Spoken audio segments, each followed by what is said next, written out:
అక్కడ మీకు ఎలాంటి ఇబ్బంది లేకుండా ఉండాలని దేవుణ్ణి మనస్ఫూర్తిగా మొక్కుకున్నాను.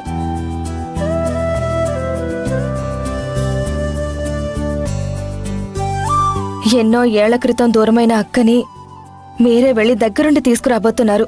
క్షేమంగా వెళ్లి లాభంగా రండి.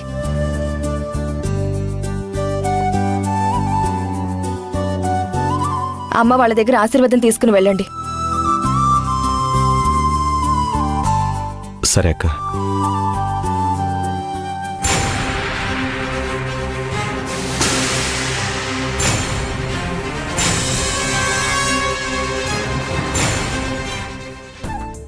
జాగ్రత్తగా క్షేమంగా వెళ్ళి లాభంగా రండి.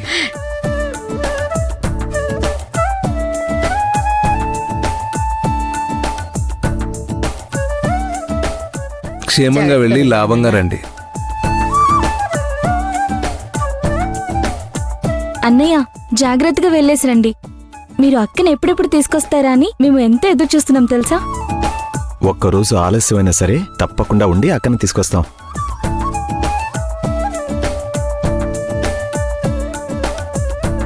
జాగ్రత్తగా వెళ్ళి తీసుకుని రండి నాన్న. అత్తయ్య, మీరేం దిగులు పడకండి. పరిహారం పూర్తి చేసుకుని పెద్ద వదిన్ని తీసుకునే వస్తాం. వెళ్ళగానే ఫోన్ చేయండి భూమి. అలాగే వదినా. బావా, అమ్మ వాళ్ళందరినీ కూడా జాగ్రత్తగా చూసుకోండి. ఆ విషయం నాకు మళ్ళీ చెప్పాలా? మీరు అక్కడికి వెళ్ళినా కూడా వీళ్ళ గురించి దిగులు పడకుండా వెళ్ళిన పని జాగ్రత్తగా చూసుకునండి. బయలుదేరుతాం.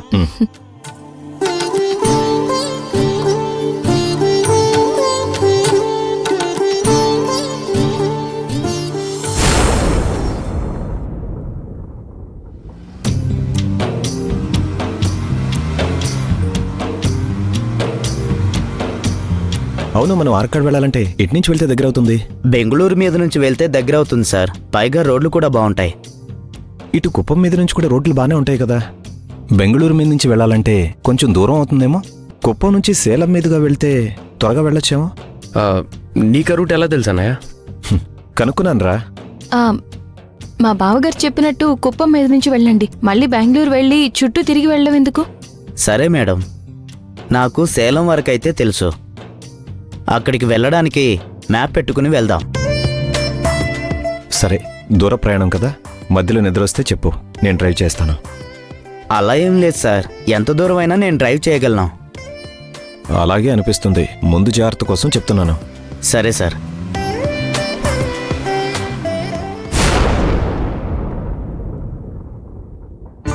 ఇంతకాలం నేనే ఇంట్లో పెద్దదాన్ని. ఇప్పుడు నాకంటే పెద్దది మా అక్క రాబోతుంది. అవునమ్మా, మీతో పాటు పెరగాల్సిందాన్ని ఆ డాక్టర్ మాటలు నమ్మి మీకు దూరం చేశాను. చేసిన తప్పుకి అనుభవించిన శిక్ష చాలు. మళ్ళీ నా బిడ్డ నా ఇంట్లో అడుగు పెడితే ఈ ఇల్లు బాగుంటుంది అంటున్నారు. ఇన్నేళ్లుగా లేదనుకున్నాము. ఉందని తెలిసిన తర్వాత కూడా వెంటనే వెళ్ళి తీసుకొచ్చుకోలేకపోయామే. అత్తయ్య గారు, ఇంకా బాధపడాల్సిన అవసరం ఏముంది?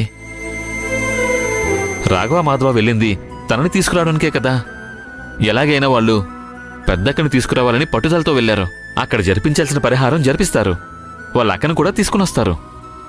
అది పుట్టిన తర్వాత బిడ్డను కళ్ళారా చూసుకుందే లేదు. అది ఇప్పుడు ఎలా ఉందో, ఎంత పెద్దదైందో.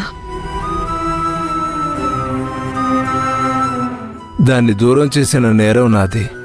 ఇప్పుడు ఎదురుగా వచ్చి ఎందుకు నానా నన్ను దూరం పెట్టావు, నేను ఏమన్యాయం చేశాను నానా అని అడిగితే ఏం చెప్పాలో కూడా నాకు అర్థం కావడం లేదు. అలా అంటుందని ఎందుకు అనుకుంటున్నావు నాన్న? రాత బాలేక ఇంతకాలం దూరమైనా నా కుటుంబానికి నేను మళ్లీ దగ్గరయ్యాను, నా వాళ్ళని కలిశాను అని ఆనందపడుతుందని ఎందుకు అనుకోవు? మావయ్య గారు మిమ్మల్ని కలవనప్పుడు అలా అనుకుంటుందేమో.